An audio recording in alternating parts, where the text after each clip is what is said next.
friends, and welcome back to the More Than Podcast. I am your host, Dr. Angela Walter Hagen, and on this podcast, we live out Ephesians 3:20. Now to him who is able to do immeasurably more than all you can ask or imagine, according to his power that is at work within us, for all generations.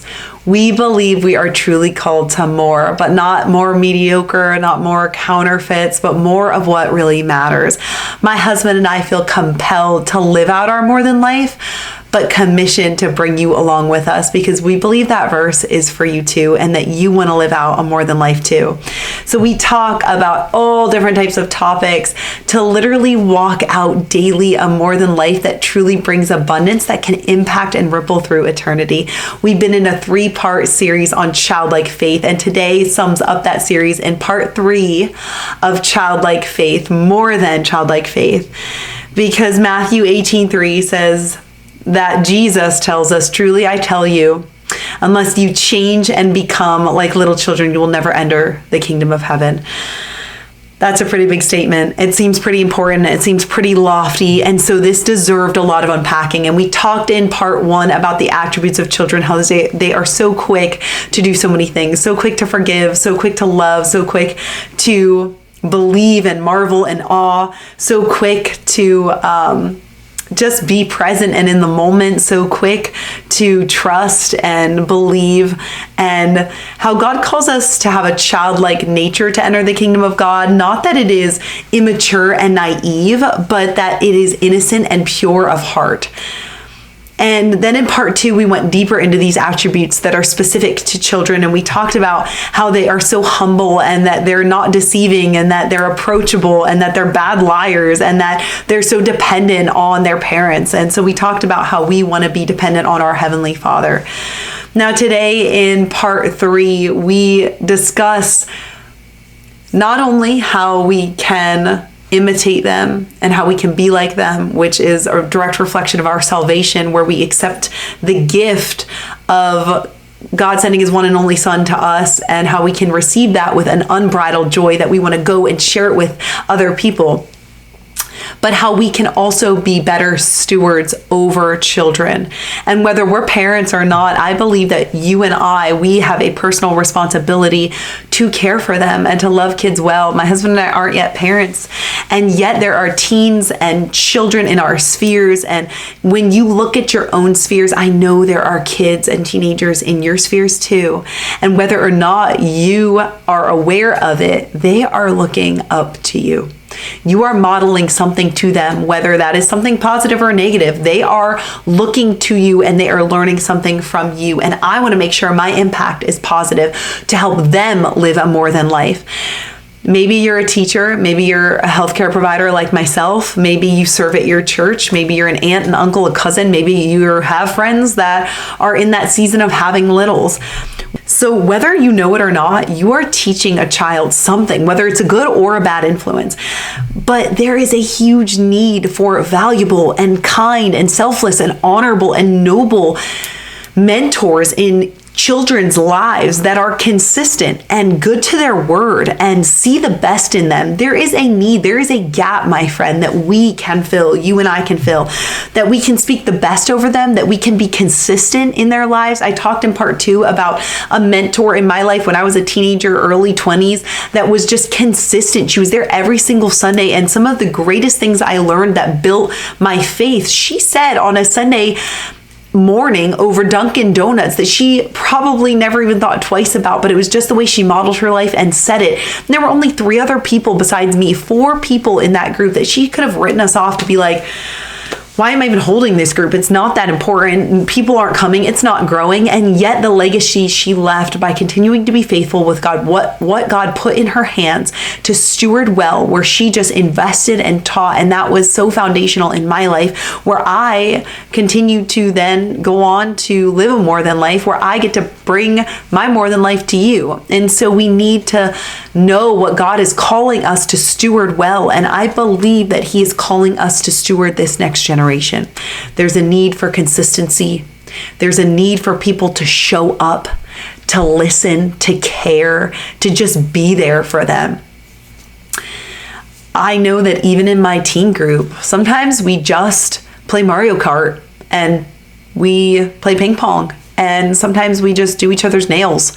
And there's a consistency that maybe for the first 5, 6, 7 times that I see these kids over and over and over again, and we talk about these things that don't seem to matter, and then we get to the real stuff, and then we break through, and then they start sharing their heart. But it was because they built trust with an adult that was there for them and showed up and cared about what they cared about. Like, they cared about their nails, or they cared about their prom, or they cared about their soccer team or their sports team, or they cared about their gymnastics. And then I cared too. And now all of a sudden we're talking about their broken heart and their relationships and their broken home life because they found an adult that would spend enough time with them to do the things that interested them and to listen to the things that they cared about, to share their heart. Especially in today's day and age where families are broken and the devil loves division. There's a divorce rate that's around 41% in 2026, and about 30% of all families with children under the age of 18 are single parent households. That's 23 million children just in the United States that have one stable parent in the child's life. That's 1 in 4 kids that have a one parent household. My friend, that makes the United States the highest rate of single parent households in the world. There's a need. There's a need for good, consistent, loving mentors and role models. And I believe we need to take that personal responsibility really seriously, that there are children headed somewhere in life, and we could be the difference between where they go, depending on what is spoken over them. Instead of seeing them as a burden, instead of seeing them as something that we just have to tolerate, instead of speaking death over that generation to just say, well, that's just the way they are, I want to have a positive impact on these kids and these teenagers about where they go and what they do. See, I want to take personal responsibility over that. I just don't want to say, well, they just keep doing all this crap out there on the weekends. No, I want to say, well, then help me redirect that child to know that there is more for them in this world, instead of seeing them as just something I need to put up with, something that we have to tolerate, something that's hopeless, something that's a nuisance. See, we have the power to either speak death or life over the habits of the next generation, and they will follow suit. And we can stand in the gap. We can stand at that crossroads for them and decide what we speak over them. And I know the next generation can have a bad rap. We can easily put labels on them that they have poor attention spans. We can label them in a box. Oh, they're just bullies online. You know, they abuse social media. Or they have a no-show culture. They don't know what it means to give their word and then follow through. There's so many times where, somebody of the next generation will say, I'll be there for sure, 100%. And then they just don't show up. Like, we know that this can be a pattern that they have no commitment skills, or that they don't really have good articulate skills because they are so online that sometimes even having a general conversation with them, or a cashier that is struggling to problem solve because they just are like, well, the computer didn't tell me that, and then they don't know the next steps. And we can get so frustrated with that their word means nothing, that they don't have a hard work ethic, when we feel like, if we're in a different generation, that we were raised with a hard work ethic. When we said we gave our word, we mean it, or we will show up. We'll show up not just on time, we'll show up 15 minutes beforehand. And so I've heard these things spoken over the next generation, and I tell them to you because I've heard it.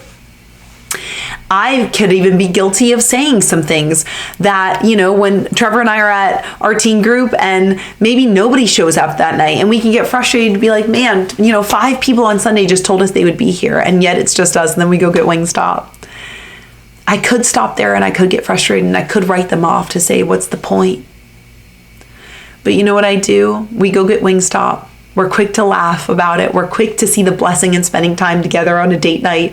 And then we show up the next Wednesday expecting them to come again. And you know what? They do. Because even though they won't be consistent, I will show them that we will be consistent. And that we will be an adult that if we say we're going to show up, we will be good on our word. And you know what? They come back. And if it's 3 weeks that go by that they don't, I will be there for the time that they come back. And then they crave it. And then they come back. And now they're sad that we're ending for summertime. And they're like, I wish that this could go all summer, because I want to create for them something that they think that they don't have for themselves. People that will speak into their life and show up for them and see the best in them when the world will tell them all the negative things about them. And don't get me wrong, there are negative tendencies. We've seen it. Every generation's labeled a certain way. There are things looking at your own generation that I'm sure that you were labeled. But let's not stereotype and limit them to say that's all they'll ever be. I believe that we get to recognize a generation and to speak things over them that God is calling them into that they may not even see for themselves.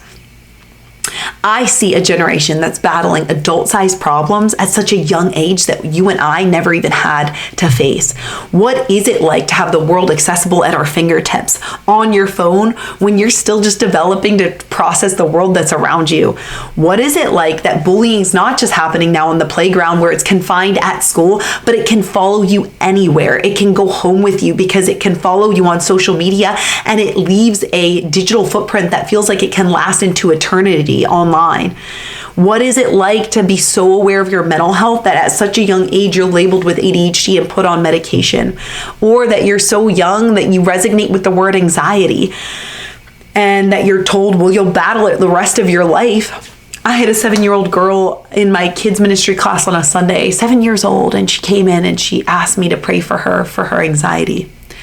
When I was 7, I didn't even know what the word anxiety meant.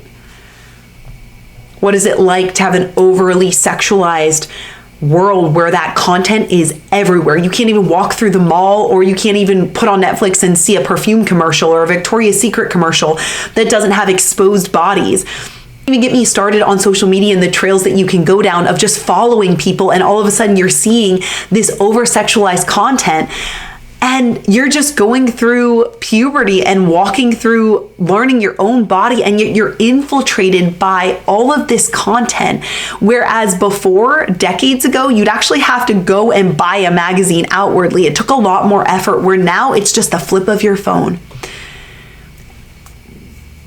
But I also see a generation rising that is wiser beyond their years, that they are resilient, that they're being fed so much fakeness, fake news, fake social media accounts, that they are craving what is real and what is authentic and what is honest, and that they're actually seeking it out themselves.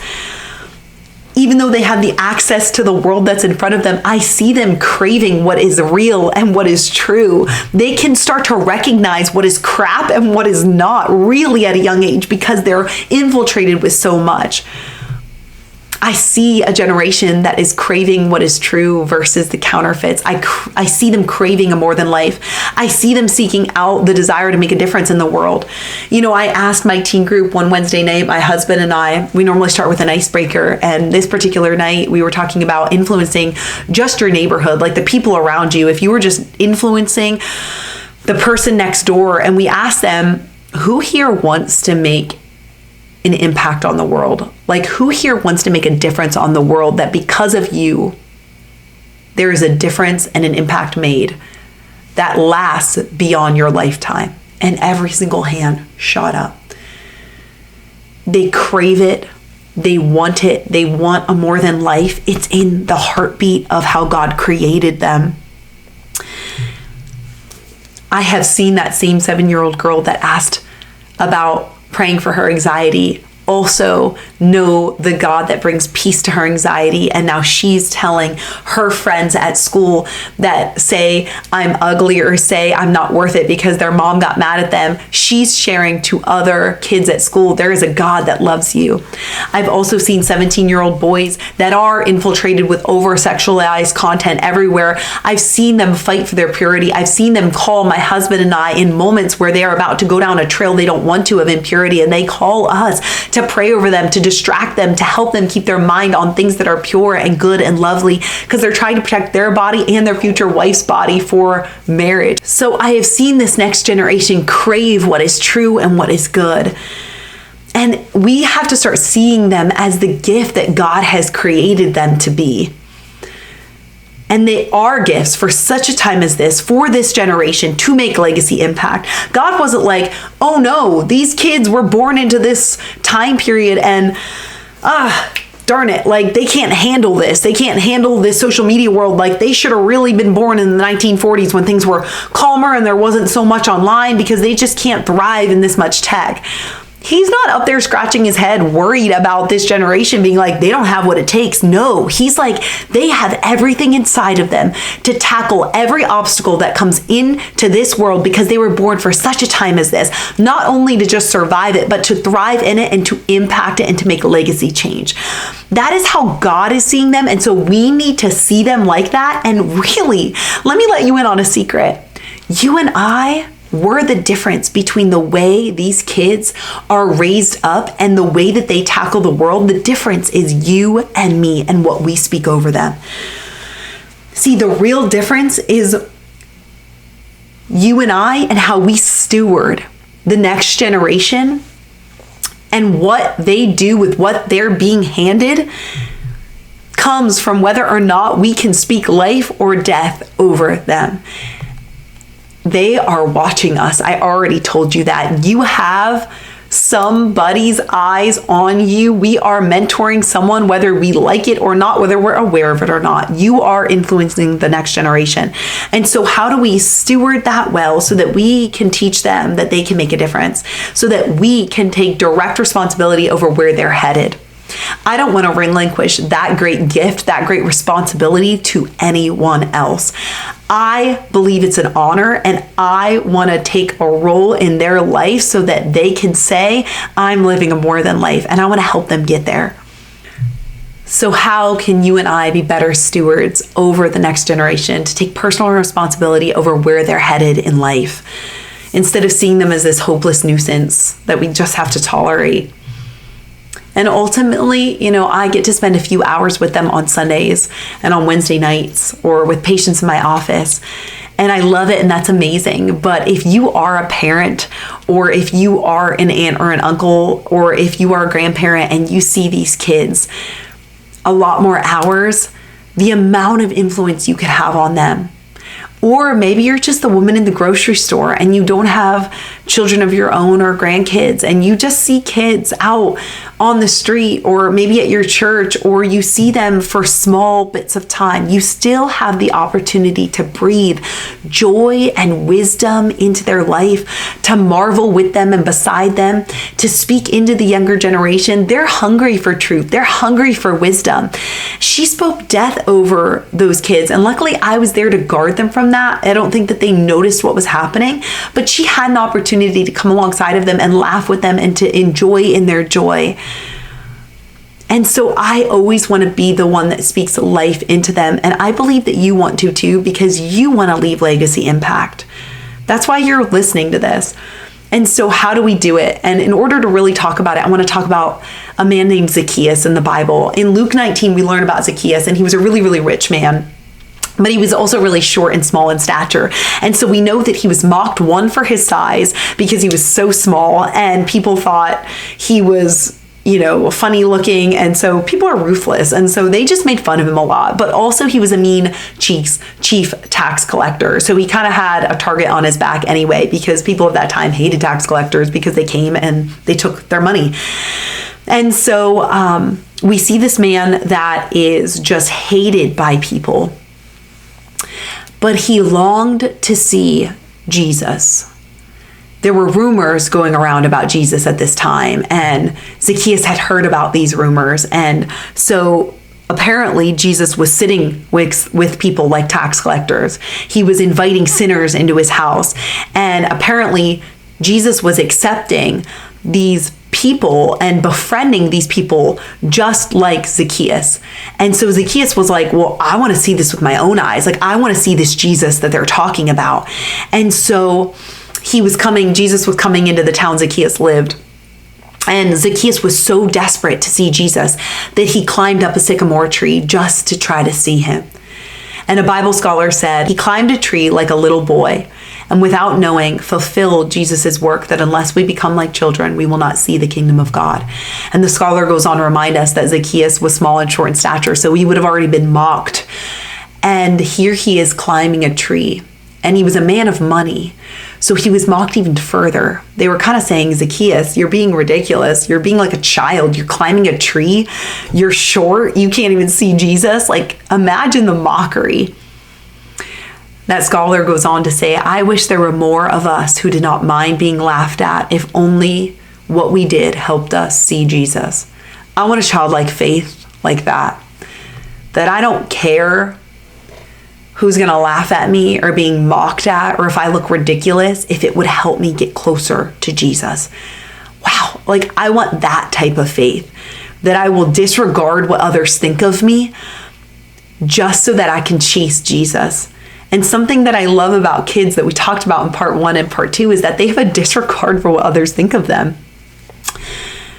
But he saw Jesus so intensely that he's like, I'm going to climb up that sycamore tree just so that I can see him, this man that people are marveling over.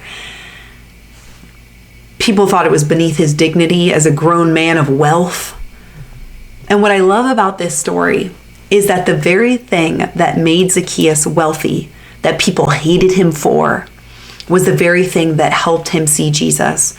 So let me break this down for you. Zacchaeus in that time, he had a lot of grit, he had a lot of perseverance, determination, and he didn't care what others thought about him, because that's what made him a great chief tax collector. He didn't care what others thought about him. People hated him for collecting their money, and yet it made him wealthy. It took willpower, took grit, determination, and it took a lot of not caring what other people thought about him. And he wasn't the type of guy that took no for an answer. This characteristic that helped him gain negative attention from the world. See, the world hated him for this. They mocked him for it. They were like, you don't care what we think. Your willpower is ridiculous. These were the same characteristics that helped him see Jesus when it was wielded into something good. See, his desire at first was to make money, but now his desire was to see Jesus, and it took the same willpower, grit, determination, not caring what others thought about him, and the same type of willpower that allowed him to keep going without taking no for an answer. He was not going to take no for an answer, so he climbed a sycamore tree. He didn't care what others thought about him, so he climbed a sycamore tree to see Jesus. See, here's the thing I want you to see in this story is that the very thing that people hated him for, that said he was negative, that they painted this negative image of him, when wielded in for the right reason, for the right purpose to see Jesus, is the very thing that helped him see God. And so it's up to us to steward and protect our kids' gifts, our kids' natural inclinations, to teach them how to foster what God has already put inside of them, to wield them not for harm, not for bad, not for the world's entertainment, because the enemy would love to take what God has put inside of your child or put inside of the next generation. The enemy would love to take that and to turn it into something that he wants to use for his glory. No. When put in God's hands for God's glory, it can be turned into something beautiful. Let us learn from Zacchaeus to say that whatever tendency your child or teenager has, or think back to even when you were a child, that could initially have come across in a negative way or a bad way, when put in the world's hands, when put in the enemy's hands. See, it can actually be wielded into something magnificent, into something purposeful, into something powerful when put into God's hands. Whatever you think drives you crazy. Think of it right now. Something maybe even you were yelled at when you were a child.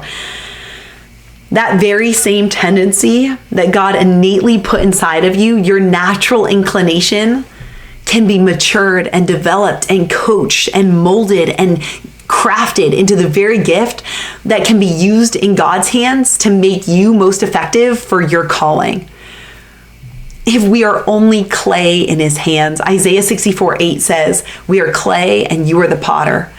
can we allow our child to be molded and crafted if we only coach with the right words and the right stewardship to allow their natural inclinations that if we're not careful, we can paint a negative picture around them. Just like Zacchaeus, it could have been only negative. Wow, you are so strong-headed. You don't care what others think about you. You are too stubborn. You have way too much grit and determination that you literally don't care about other people. But when wielded in the right way, it helped him do the very thing that God wanted him to do, which was see Jesus. Can we use language and vision to help mold our child's natural giftings and tendency to be used for the glory of God instead of our own sinful nature, instead of the world's own demise? And whether this is for your child right now, or it could be for you when you were a child, the world says you're too bossy. No, God says you're a leader that can speak purpose and direction into others' lives when done with grace or humility. The world says you're that weird kid that freaks out over disorder. Like you're that kid that if your sister ruins your color-coded closet, like you have a meltdown, you're OCD. No, God says you are organized and you bring peace to chaos. The world says you talk too much. You're just too much to handle. No, God says that you are an energetic people person that helps bring other people out of their shell. The world says you talk too little. You're so quiet. No, God says that you are a great observer and you're an empath and you help feel what others feel and you help others actually feel seen, heard, and loved. The world says you're too emotional. Other people can't handle you. No, God says that you are compassionate and you feel so deeply that it actually moves you empathetically to change the world. The world says you are so obnoxious that you have angry outbursts. No, God says you are passionate. And when wielded in the right way, you can actually change the things you really care about. When expressed properly, it can motivate repentance and change. The world says you're too loud. No, God, He says that you're a captivating messenger of God and you have a lot to say and a lot on your heart. And when you're around the right people that will listen, you can change them for the better. The world says you're just too much. No, God says you are overflowing with joy of the Lord that marks your salvation. The world says you can't focus, you can't sit still, you have ADHD. No, God says He gave you a great imagination with so many thoughts that you can take action on, and you will be great at working with your hands to bring the visions to life that God downloads you. You will actually be able to bring that to life. The world says that you always talk back. You are so sassy and that you are so good at arguing. No, God says He made you a great debater and that has the makings of a leader. And with a righteous reason, you will be a great debater and possibly even a great lawyer one day. Do not let the enemy define your children. Do you see how you can flip what the enemy would try to paint your child, or maybe even you, what the enemy lied to you about back when you were a child that you suppressed and that you just wrote off? Well, that's just the way I am and I have to silence that. No, God is actually calling to reawaken that gifting in you, whatever it was. I'm sorry. If somebody spoke that death over you when you were a child, I'm sorry. Let God reawaken it, because there is a gifting in it that if we steward it and say, okay, here, God, if I'm naturally passionate, outgoing, loud, soft-spoken, if I'm naturally energetic, if I'm naturally relaxed, what is it, God, that you want to use from that and mold it for your glory so that I can live a more than life based off of what you've already put inside of me? Let's not let the enemy define our children. Let us define our children with what God says about them and put inside of them. See, we are the clay. He is the great creator. Let us be molded in His hands. Let Him be the potter. Be a conduit and speak life over your child, because what you say will either help mold and shape them to become all that God is calling them to be. And if we're not careful, we will let the world dictate and mold our children. And I will not stand to be guilty to let the enemy mold what our child will be as they evolve and as they grow and as they become all that God is calling them to be. Don't let the world, don't let the enemy take that place in the child's life that is around you. You let God define your child. You let God define the children in your sphere. You let God define you. My Trevor, he used to collect hockey cards growing up. And he loved it. He would find all these hockey cards, he would seek them out, and then he would create these fantasy leagues based off of the players and their strengths and their weaknesses and their income levels. And he would go about just making this fantasy world based off of these players. And he was so good at it. He would memorize their numbers and he would just create these dream teams. But unfortunately, he was made fun of for it by the adults in his life that really could have stewarded that well. And unfortunately, it ended with him putting the childish things away. And he was told that that's stupid and childish and immature and little boys do that. And he was only like 9 or 10. And so he put it away. And those binders over the years got thrown away. But what is really amazing is that God brought full circle for him a strength that God put inside of him since he was a little boy was stewarding numbers and memorizing stats. And now he's in the finance world and he's incredible at dealing with his clients' portfolios and their stocks and their numbers and creating this fantasy dream world for his clients to actually help achieve. And he can say, well, this is what you should do with your money and this is where you should put it and this is where you should save it and this is what will bring the best outcome and this is what will create for you a beautiful investment. And so what God put in him as a child that was stewarded incorrectly, I thank God that God had his hand over him, because even though those adults weren't able to speak into his life at that time, Trevor remained tethered to God and he was able to stumble through some hard times in his young adulthood. But God brought that back around full circle where now God is showing him, hey, that is a gift and that actually is what will bring you fulfillment is by using that gift to help others steward their money. And so just remember that you have the power to mold and to shape and to speak life over what God has innately put inside your child. And if you were spoken into at a young age, death, like my Trevor was, it's never too late for you. That God can resurrect what other adults mishandled in your life at a young age. Bring it back to God. Maybe there's something that you used to do when you were younger that you haven't done in a really long time, or a way that you used to be that you're like, I miss that. Or man, I used to actually laugh a lot more, or I used to love doing this and I haven't because somebody told me that that was childish. And you suppress that part of you because you were told you were too much or you were too little. Bring it back to God and let him resurrect that and let him mold it and let him speak life over it again, because he's the one that put it inside of you, my friend. It broke my heart. I was at Target just the other day and there was a mom with a kid who was no more than 4. And the little kid, as a child would, she wanted to go back to the toy section. And she was like yelling at her mom, like, Mom, I want to go back. And the mom was getting frustrated, you could see, and she just ripped the little girl's hand and she was like, what the bleep is wrong with you? Shut the bleep up. And it was like, some intense swear words. And it just broke my heart for the way that that mama was treating her baby. But then it really broke my heart when I thought about how that mama became like that mama, because I would imagine that she was never allowed to be a child.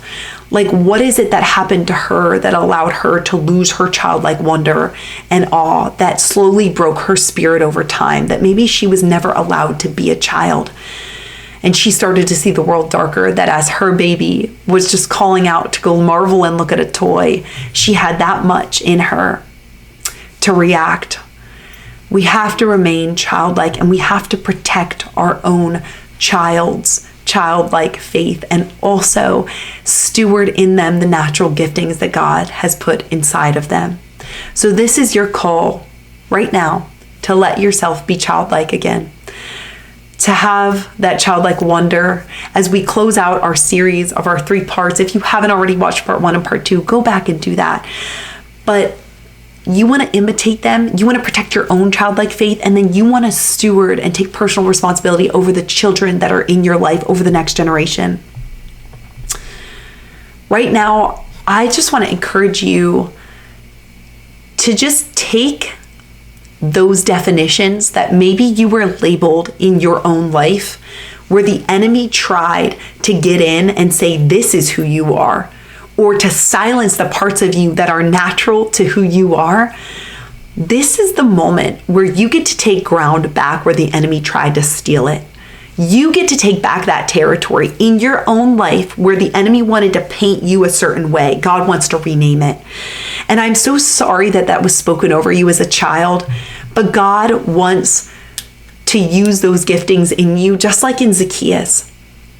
He can wield them for good, and not only just for good, but to make you the most effective at the calling he's called you to live more than life. Put it back in the potter's hand. He wants to mold you like clay. So do that. As this podcast closes, do it. Put your hands up like this and say, God, this is the thing in my life that the enemy or adults in my life that misused it and they tried to label me a certain way. But God, tell me, what did you mean it for? God, what did you mean for this to be used in my life? If I am more talkative, if I am more loud, if I am more quiet, if I am more introverted, if I am more observant, if I am a great debater, if I do have a hot temper, God, what can this actually be used for good? What did you put inside of me, Lord, that you want to define? Listen to him, because he is the creator that wants to mold you into something so beautiful. So this is your commission now, to steward the next generation well, and that you have the personal responsibility. And not just that, you have permission to go and to speak over their life. They need you. They need us to speak over them what God says about them. Don't relinquish that responsibility to anyone else. We will define our children by what God says about them. Don't let the world or the enemy define them.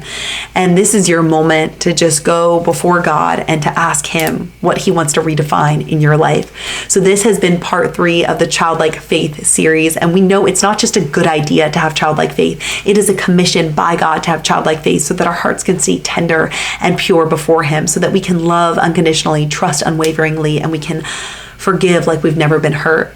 And so go back and listen to part 1 and part 2 of the Childlike Faith series if you haven't already. We love you. We love walking beside you in this more than journey. We are praying for you. So go out there and live your more than life.